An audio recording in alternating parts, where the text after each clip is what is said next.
Hello and welcome back to another VGC Review Roundtable, this time for Kingdom Come Deliverance 2. I am Jordan Midler and I am joined by Jason Fanelli of MMORPG. How are you doing, Jason?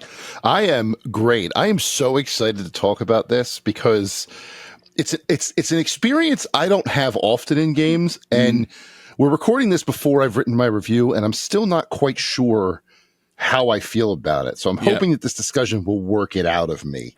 We'll do the work for you, don't worry about it. I'm also joined by Connor Makar of VG247. Connor, how are you?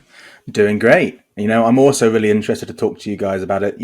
I also haven't written a review, but I'm feeling quite good about it, to be honest. Really good about it. Let's see how this all shakes out. So, behind the curtain slightly, this was an interesting situation where I don't know about you guys, but I got the information about when this review was going to happen before Christmas. Like, this was a long time out from when it actually came in, and then the first day of work back in January, we got the game. We essentially had it for a full month, which is pretty uncommon outside of PlayStation. Usually give you a long time, but it's not the most common thing.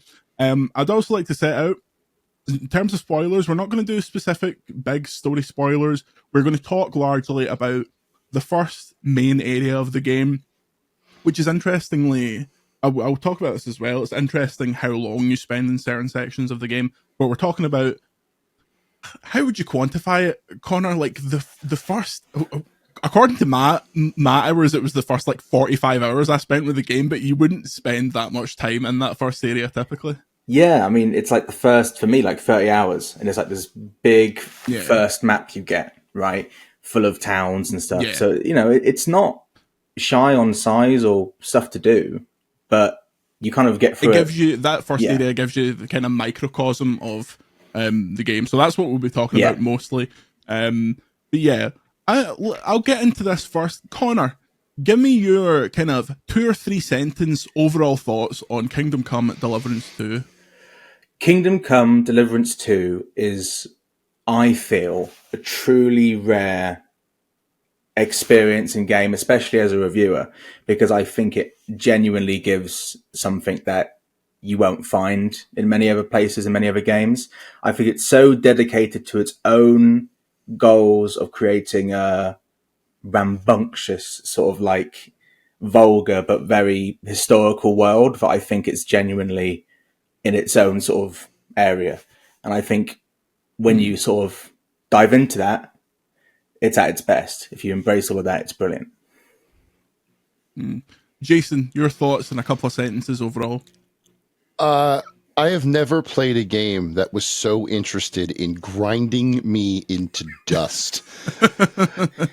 And that's a compliment. That is complimentary. Every time I think I'm getting an edge on this game, whether it's in the main story or just in a side quest or something like that, it finds a new way to kick me square in the nuts. And it just, I don't, at first I was like, this is the most frustrating game I've ever played in my entire life. But the more I came to expect the kick, I was like, you know what? This is what life was probably like back there. It's about as true to form as it gets.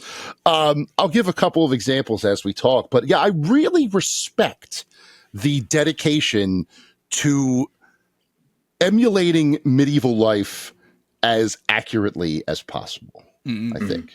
Similarly, it made me think how lucky we are to be alive right now. To drop a musical theatre reference, I had to really decide to operate on Kingdom Come Deliverance 2's level at the start of the game. I feel like I was trying to play it like any other RPG, and it wasn't really clicking for me as much. But as soon as I kind of let go of those shackles, and I was at the start, I was like, I don't want to steal things because my Henry's not a bad guy. I'm applying 2025 moralism to this medieval peasant. I'm like, no, actually, if I don't eat, I'm going to die. So I will be stealing this, thank you. And if you have a problem with it, we can settle this in the muck. I think it's a really unique experience. It's I really, really enjoy it. I enjoyed it more the more I played it, and I thought that the commitment to being kind of unashamedly kind of leery and every character kind of being a terrible person, and just the reflection, the way that it's willing to be kind of uncensored and really muddy is the best way I can explain it. Like, it's just such a filthy game in so many different ways, and it really doesn't hold back. It feels like the promise of the first one kind of realized once you've got through the hurdle of making that first game, you can get onto something like this. As far as the game itself, sequel to Kingdom Come Deliverance, as you may have guessed from the title, you picked up basically immediately following the first game. You are Henry, and you're set off with Hans Capen, character of the year in my opinion. What an absolute rat bastard he is! He sucks. In order to deliver a message, he sucks in the best way. So much. In the way only your mates can suck. He's awful.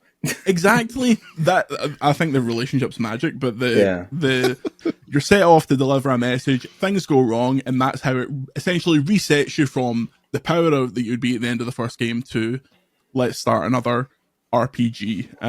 You have to work in this kind of political system where you and Hans are actually no one believes you, essentially, that you're on the way to deliver this message, and you have to do little tasks for the herb woman that saves your life, and befriend people in the village, and become a blacksmith, and so on and so forth.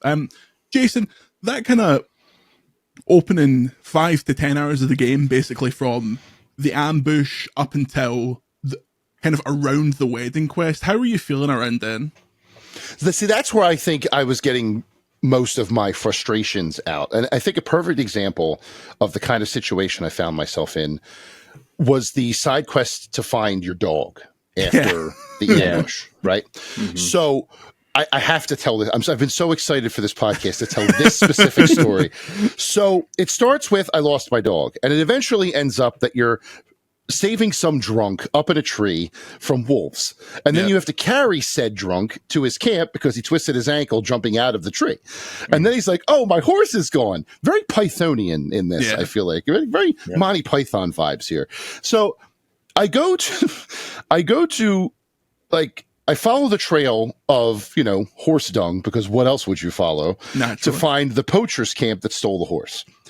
I'm at a third of my health after the fight with the wolves. My weapon is not as effective as it could be, so I'm going to try a stealth approach. And I think to myself, all right, I have some food in my pouch, or in my inventory. Let me see what of any of this food gives me health, right? So I open up the pouch, and I'm looking through the inventory. The only thing that gives me health is an onion. 1 health for an onion, right? And I'm like, well, I guess we're Shreking this. Yeah. I consume the onion, come out into the game again, and I have food poisoning because I held it too long. So instead of the +1, I go -5 or whatever. And I'm like, well, shit, what am I going to do? So it took me a couple of tries to get through this part. But eventually I was able to subdue 2 of the poachers and then just walk up, steal the horse, and leave with nobody noticing. Which was far easier than I think I expected it to be. I thought I'd have to kill everyone. Again, getting into other experiences. Like, I thought I was going Ghost of Tsushima here, but apparently I was going stinky medieval, just take the horse and see you later.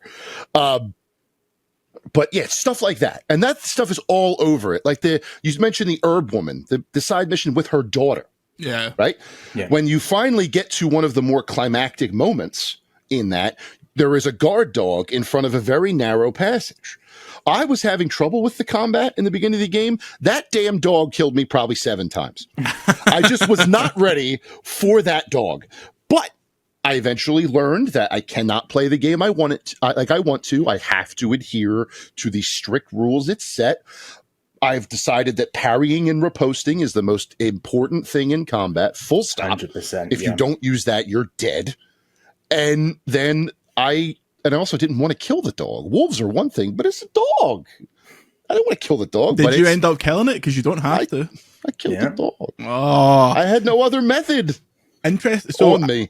Because that was next to a ladder, that bit specifically, I just lured the dog far enough and then ran past it and climbed up the ladder. And what you do to that dog impacts the next part of that. So I was like, okay, that's something I want to talk about as well. The way that it all exactly, 100% feeds together. But I was kind of in your shoes, Jason, because it's so unforgiving at the start, and it gives you a lot of things to do and you really have to pick them off one by one because you get like a little bit better, some more items, and then that can help you do the next part and do the next part. Like, it's very, if my only criticism is I think that opening might turn a lot of people off, because I think once you get past that, it's much more forgiving in terms of plentiful amounts of food, of armor, of weaponry, things like that. I agree with that. And I also think, too, another obstacle is the size of the opening map and the fact that you have to walk it. Yeah. Right? You don't have a horse to get you around, at least. You don't have to walk unless you steal one. Unless you steal one. But I didn't. That's true, but I didn't want to steal one because I was like Jordan, I wanted to try and be a good guy for a little while, but that's not possible. In fact, I think my opinion on being a good guy ended when I was just walking past an NPC, and the NPC was like, wow, you stink, dude. Yeah. You should get a shower. And I'm like, you know what? Nobody likes me in this world. I don't like them either. That's the end of that. Connor, your first kind of opening hours, I remember talking to you around the preview, and you were like, I did absolutely everything before doing this wedding, because there's a prologue which is very kind of on rails, just getting you through the story part. Yeah. Then you and Hans are in the stocks. The next morning, you and Hans fall out, and it's very much like, go and do whatever you want. Like, you have so many options in theory, but what the game doesn't tell you is most of the things you go to try and do will kill you. I mean, yeah, this game really forces you to find your footing, right? Like, you're talking about the first 10 hours, the first hour or two after you're let out of the stocks are really sort of like, okay, I need to figure out what I'm doing, which makes sense within the context of the story, right? For me, I hear you two have been playing it very, good Christian boys in the world of Bohemia. I stole everything and beat everyone up. I killed that dog and I robbed the horse. Doing this. Yeah, I stole a horse immediately. I got it retrained to be my horse. And I did as many side quests as I could, all the side quests before critical story points. And one thing that's so amazing about that, right, is not only the way you act out in the world kind of reflected in people, being more suspicious of you, but the way you complete quests, complete sort of side activities, is also reflected in those side activities in a way that some other games don't do. And the completion of side quests, and this would be quite cool for people who like completing everything, does actually tie into main quest stuff in ways that people will bring up the fact that this, or you did this before you came to the wedding or whatever. So as someone who does love sort of clearing the map out, it's really, really fulfilling in a way that's really great. And, Jordan knows what I'm like. I love playing games in in a morally bad way because I think they're hard. It's hard to pull off, right? It's hard to pull off in the way that isn't just cartoonishly evil. But I think this game does a really good job at balancing out the sort of risk and reward and the punishments that come with stealing things and beating people up and being a joker. It's great. It's really, really good. I think on that, I really appreciated how the kind of stealing things mechanic works in terms of it's as realistic as a game could be, in the sense that if you steal something and no one sees you and you clear off, nothing's going to happen to you essentially. But if you wait around too long, someone might on their path go back and go, there was a sword there and I just saw you coming out of there, and then they come up to you and go, and even then it's not like a fail state or anything. You can talk your way out of that. You can just I'm going to stab you with this sword. It's even better than that though, because if you keep stealing stuff, people will notice the fact that you've been in town and stuff has gone missing. So even if you're not caught, you'll gradually gain a reputation for being someone who steals stuff. And you can go to the indulgence chest and they'll be like, pay 700 Goshen. And you're like, oh, okay. And also you can't just steal a bunch of clothes from the tailor in town and then walk over to the trader in town and try and sell it. Because he'll be like, I think this stuff is stolen. Unless you put lots of points into thievery, in which case maybe he doesn't. But there's so much detail paid to that. On my journey, on my journey up to the castle in the first section, where you have to sneak around and find the captain, when he's not well. I ended up in presumably a priest's chamber, and I was greeted by this golden cross, and it popped up and it said it was worth 1,500 groschen, and I was like, oh my You gotta god, steal it. I was dealing with like 30 groschen at that point, and I was like, oh, this is the game changing moment for me. I picked that up immediately. Yeah. Everything else, I was filling my pockets, like, and then straight down to the first kind of opening town, and I'm like trying to sell it, but these traders only have 300 groschen at a maximum. Yeah. So I'm like, right, if I take your entire stock, can I trade it for this gold crucifix? And then the guy was like, you've definitely stole this, by the way. So I'm not going to give you the full amount of money for it. All that stuff's just fantastic, and it really, it's so good. It ties into the kind of speech system where there's various speech checks, but they're interesting. They're not in the Bethesda style of if you have the right number, it just works. It'll give you like a rating of what your charisma is, and that can be affected by your clothes, your status, if you're clean or not. Yeah. And then even if you're like, this is going to be nailed on, there'll be something about like the way Henry says it or the other person's attitude that you've not read, and they'll just be like, fail. But that only slightly changes things. It doesn't completely shut you down. The willingness to account for basically every decision I thought was really impressive. Jason, in terms of like that kind of RPG element, how did you find that? I found it interesting that you could try and negotiate your way out of certain situations as like one of those options. And it worked consistently with certain people, and then it would never work with others. So for example, I would always try to talk my way out of a guard being like, hey, what are you doing over there? As if I was a nobleman. And they would be like, oh, sorry, didn't mean that. Carry on about your business. But if I tried it with a peasant, they'd be like, I don't care. I don't give a shit. Shut up. And then you have to fight them. I loved that. I love that little like dichotomy between the different choices and how you may think you're going to be able to talk your way through in this one option, but again, you're going to get kicked in the teeth eventually. So you're going to have to fight these alongside these foreign soldiers that you were just trying to, let them eat their food and go and defend. But everyone in town was like, no, they got to get out of here. But you're like, yo, we don't have to do this. We don't have to fight. And they basically said, yes, we do, because I failed the check. And then I, got my teeth punched in by the farmer. I really like too that there's, again, different speech checks for different parts of your personality. And there's so many things that it checks on and so many things that you have to keep up on. Again, goes to that whole, newer players may be overwhelmed at the start if they don't know what they're expecting. But once you start to really dig your hands into that granular notion, it is fascinating stuff. I agree.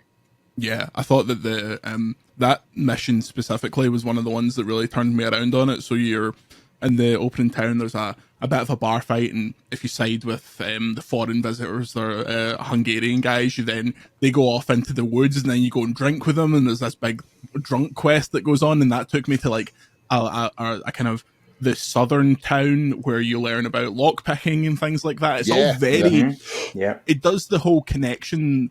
The one thing that I thought Bethesda RPGs were always pretty good at, well, they do a lot wrong, but I think they're pretty good at making main quests lead you to like side quest areas. So you're just passing through things and you're like, oh yeah, I'll pick this up. And I think this does this really well, but not as kind of obviously. There is like there's grey indicators in the map where there's a quest available, because I think not doing that would be a bit unfair, because you would miss stuff, because not everyone's going to speak to absolutely everyone. It would be such a nightmare. But I think it's really good about leading you, especially through that whole first map. Like it gives you a reason to go pretty much everywhere by the time that you're finished in that area. And I think that that side quest is fantastic, especially because I ended that side quest, I was horrifically drunk, and then started the next main quest still drunk. So Henry's head was like spinning while he was like doing the dialogue, and I was like, this game's fantastic, man. This is exactly what I want. I would like, you mentioned lock picking. You did. Hardest lock picking minigame in the history of video games. I could not fucking believe how hard that thing was. Yeah, it doesn't mess around. Warhorse. I don't know. I forgot to ask if we're doing just video. If this is going live, being posted. This is speak down. Speak your truth. Cut Warhorse, the promo. Look at me. Look at me when I'm talking to you. What did we do to deserve that? What did we do that you needed to put that blight on us like that? Warhorse, listen to me. God, nothing is very easy about listen those to me. They deserve it. We deserve it. It's so good. Henry's just some guy. Like, he's not meant... and I know this is bridging the gap towards, like, the game's frustrating because it's meant to be. But, like, Henry's not, like, Skyrim Thieves Guild breaking into Master Lock chests and taking bags of loot. He's a blacksmith's son who's on a journey to deliver a message, right? So, and it is hard. It should be hard to pick. And I think that kind of ties into a bit of the game that I like in that it really loves reminding you how rough it is to do anything in this setting. Like, be it picking a lock or pickpocketing someone isn't easy. Or, you've got to carry these sacks of coal to you've got to carry these sacks of coals to a shed. And guess what? It's slow and it takes a long time and it sucks. And Henry will be like, God, this sucks. You know? I really enjoyed that. So, you know, I think it really added to it. But I do appreciate how some people are going to play this game and be like, this is just, this is a bit much. My only issue is I feel like I should have been able to break some locks as well.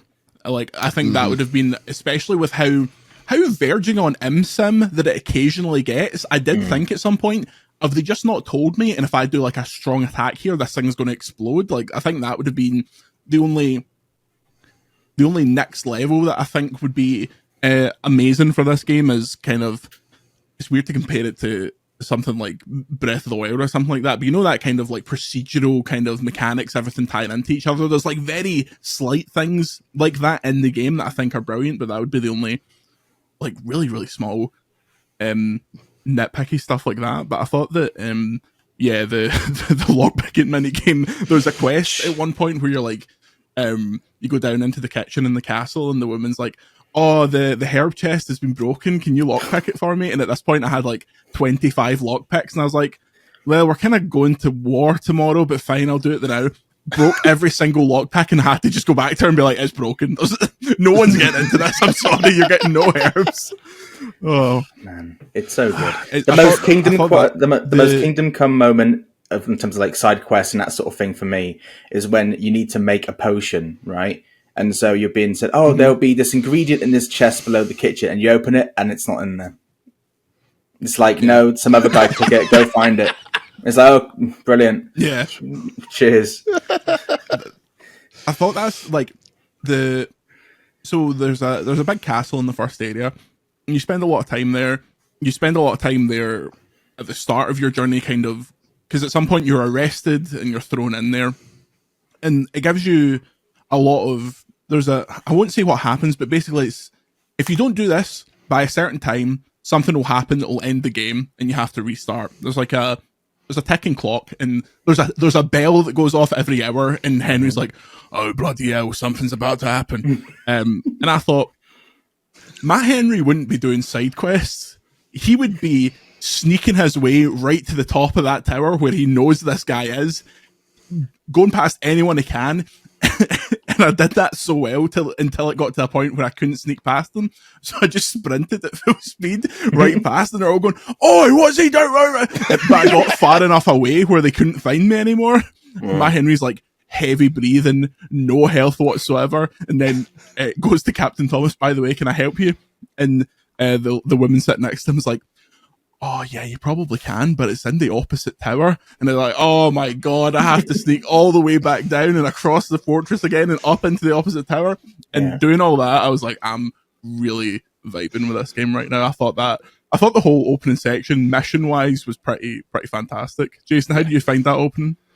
I thought it was a perfect way to lead into what was a more, I think, obviously more challenging second area. Every single mission, like I particularly like the wedding mission, because you're just kind of effing around at a wedding. Like you're just hanging out, trying to do all these different things. It's a medieval wedding. And the best part is, after you do all this fun stuff and have a great time, you know, the thing that happens that you've been waiting to happen never happens. So you have to go and figure out a different way. It's one of the, again, just loves to punch your face in. But again, I love that it does that. To get back to your question though, the first area, I think, it serves as it does well enough that it reintroduces you to the brutal world, but also allows you to kind of find your footing if you allow it to, and you play by its rules, as we said a couple of times, to condition yourself for the later times when you need to be following these rules specifically, or else you're screwed.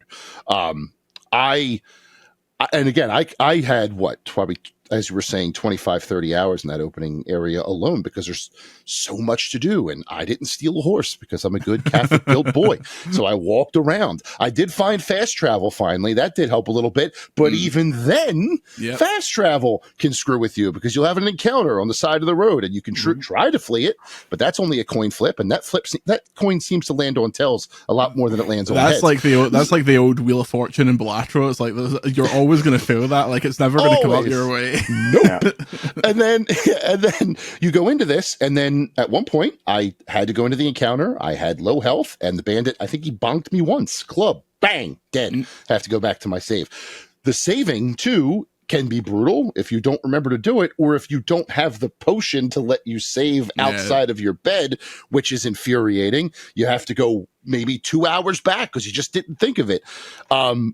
Remember to save, folks. Remember to save. You can save scum at least on the PS5 version by just exiting the menu like over and over again, and that will create like an exit save for you. That is true.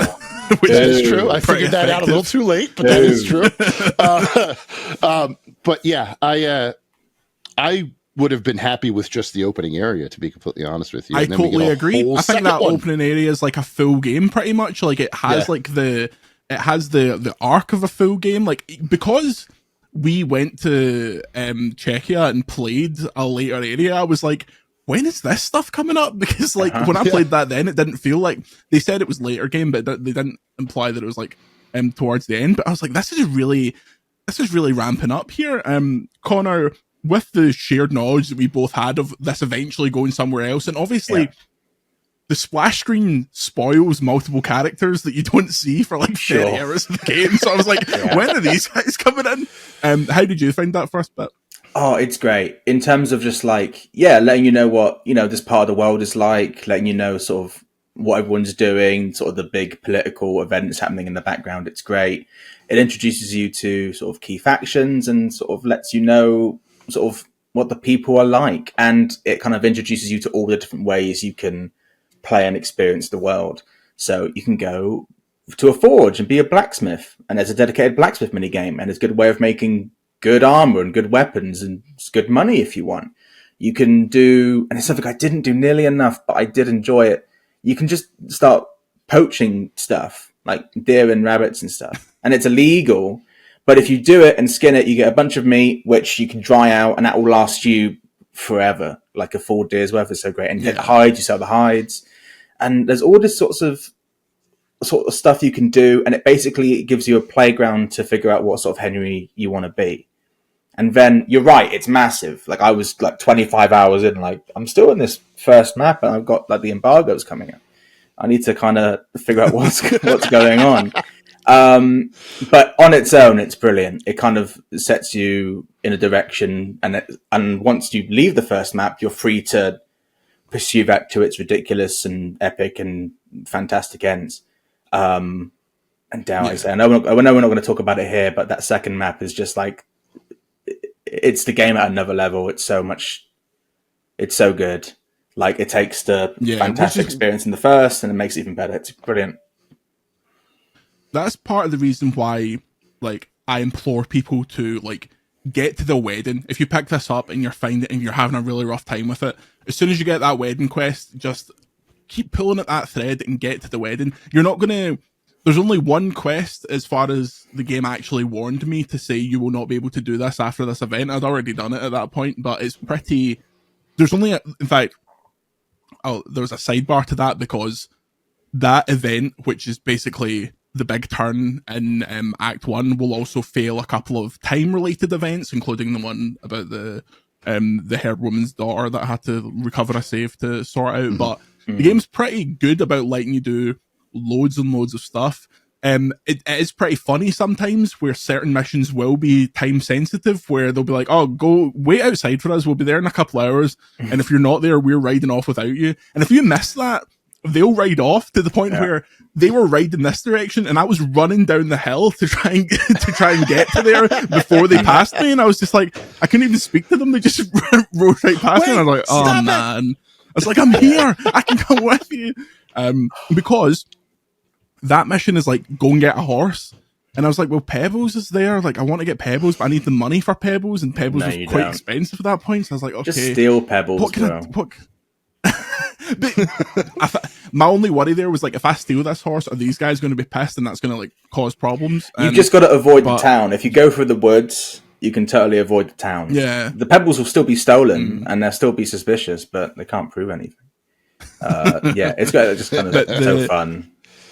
I love those little moments. There was in the opening area, there's a quest where you speak to a guy, and he gives you I think this might actually be a pre-order quest or like a deluxe edition quest or something, where it gives you a riddle about this super rare armor. Yes. And it's like, it's like pretty obscure references, and it's meant to be difficult.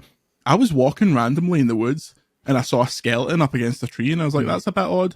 Went up to it, searched the grave next to it, and one of these pieces of armor that was there, and it was worth like 2,500 groschen. And I was like, oh my god. And Henry's like, this is one of the pieces of armor. Not only that, he had a knight's longsword there in perfect condition, and I was like, I'm nowhere near strong enough to do this properly, but I can still use it. And I was like, this is me. That was like not including the intro, this was like 2 hours after the stocks. So I was like, I am sorted for like a little while now. Wow. And that was one of those little kind of emergent moments where I was like, if I die and have to come back here, there's no way I can find this again, because it was just a random tree in the woods. There was presumably a trek up there that if I'd done it properly would have showed me the way, but I just happened to like back onto it. And I loved the fact that I could just pick it up. There was no prerequisite. There was no like, oh, this like game button will only unlock once you speak to this person. It's just like, oh no, it's here. You can just grab it. It made me want to see like a transparent map of the whole world. Like, what is hidden around here? Similarly, I found the cave under the castle long before the mission that requires you to go out that way. Did you really? I just went down the stairs, kept going. So I was like, is there a second piece of armor here? Because Henry makes a reference to it when you go into the castle. And I was like, okay, if it was going to be anywhere, it's going to be here. And I just came up against a door, which had no interaction, obviously because it's tied to a massive story event and they have to lock it or it would like break sequencing. And then I was like, oh man, what's going on here? I loved that castle. I love a castle in games. So getting to explore all that was just magic. I really thought that was great. I think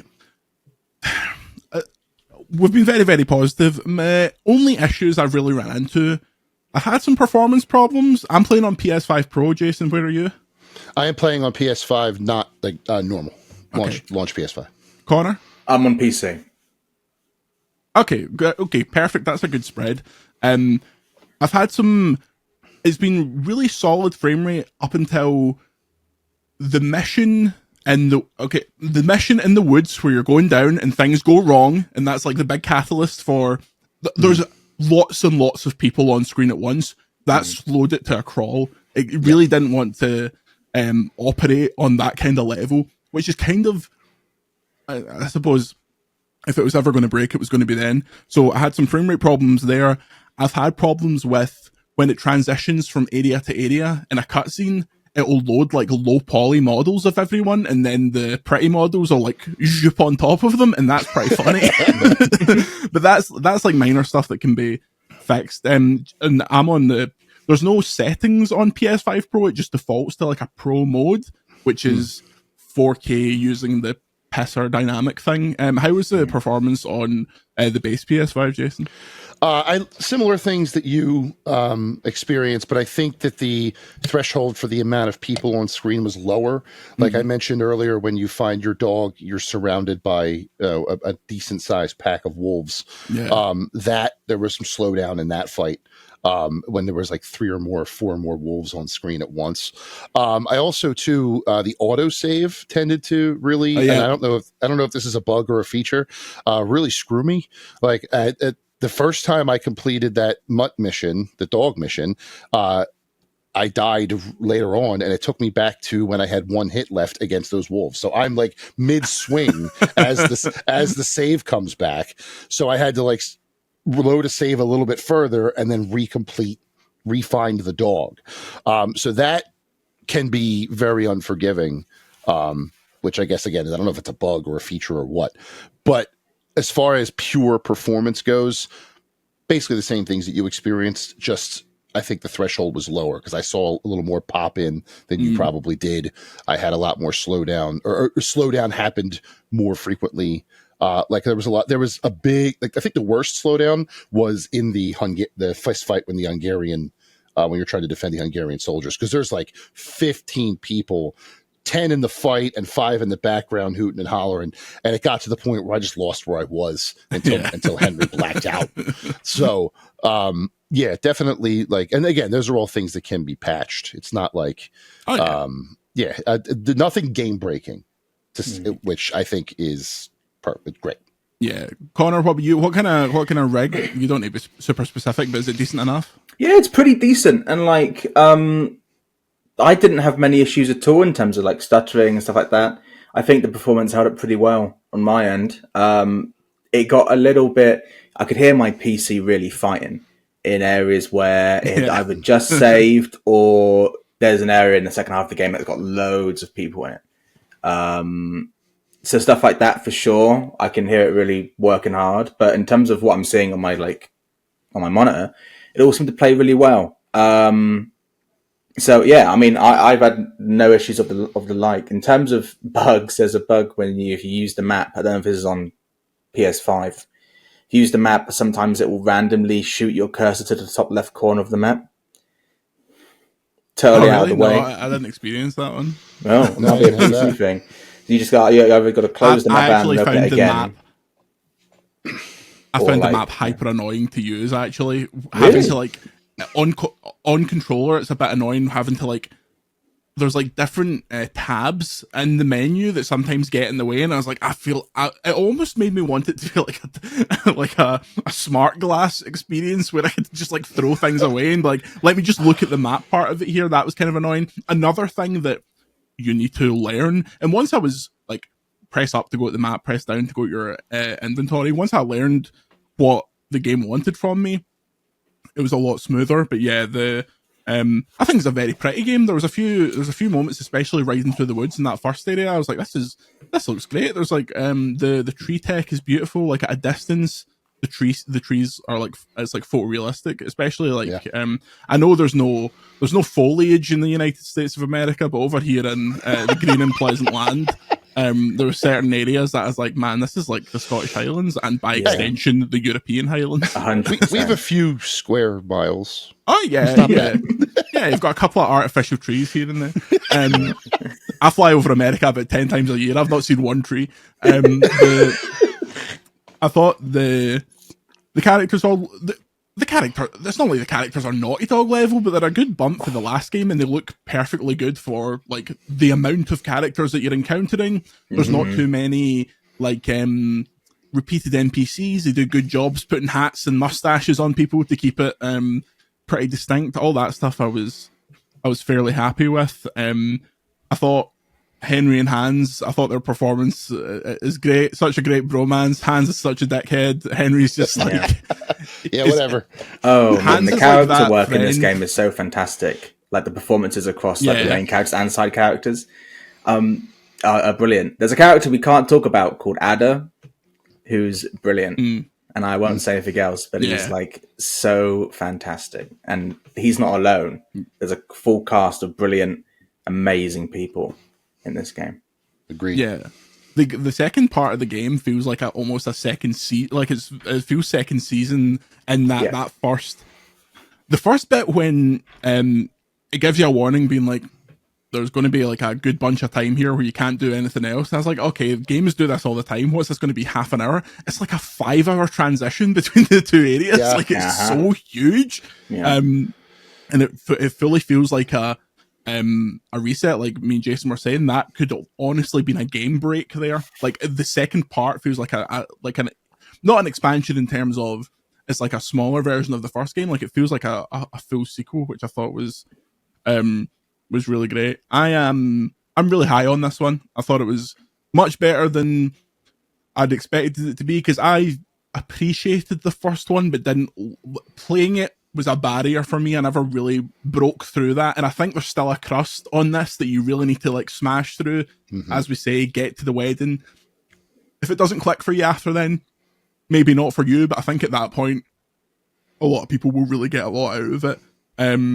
The one of my favorite, in fact, I'll go back. There was one other bug, and this is just a small thing. It's probably just based on the size of the game. When I stopped speaking to the Hungarians, their accent, and I went back to speak to them as NPCs, accent completely changed. It was like a default kind of Scottish accent that's used by other NPCs. So they were talking like the Jasko, whatever the guy's name is, that starts with J, like has a full performance, and then when you go back to him, it's just like, what are you doing around here? And it's like, are you okay, mate? How much have you had to drink? Dragging some Scottish. Small stuff like that, but I do not care. It's not even a blemish. It's like even with the low poly models and the high poly models going, I was like, that's funny. I don't care. This game's great. Like, that just made me laugh. There's the only dun I have on it is one that eventually ironed itself out, that being the kind of very rough beginning, but it's contextual. It's Henry's at a rough point, so things should be going rough for him. I think that'll turn some people off, but I think once you're up in the castle, things really start rolling for you. I think that stuff is made better by how difficult it was at the start. Jason, what are your kind of closing overall thoughts on KCD2, as the kids are calling it? KCD2.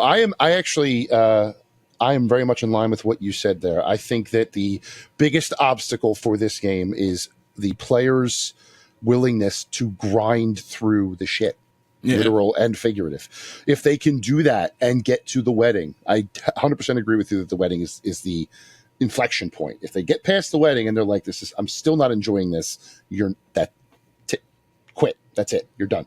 But if you're like, all right, let's see where this goes, it will pay you off. In fact, if you're coming from the first game, the reason we're talking about how the second area is more of a like its own sequel is because the way that the end of the first area pays off something that Henry has been dealing with since the first game.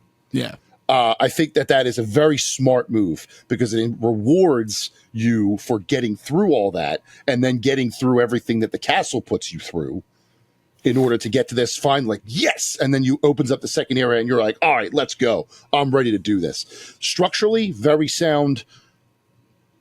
Onboarding can be an issue.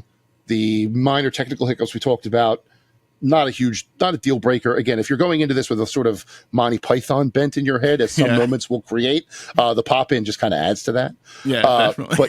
But yeah, overall, I was willing to deal with it, and I was rewarded for it, and I think you will be too. Yeah, Connor. This game is one of the funniest games I've played in ages, and it's funny in a way that is rare. It's not like, just random punchlines. It's slapstick and it's vulgar and it's brilliant. Yeah. And it offers a degree of freedom that I really appreciate. What I would say is I would echo the thoughts said about the wedding, get to the wedding 100%. I would also, experiment, figure out what sort of parts of the games are for you. If you don't like alchemy, great. Me neither. I wasn't a big fan of that. If you just can't figure out the shooting, don't bother, get a sword or a hammer.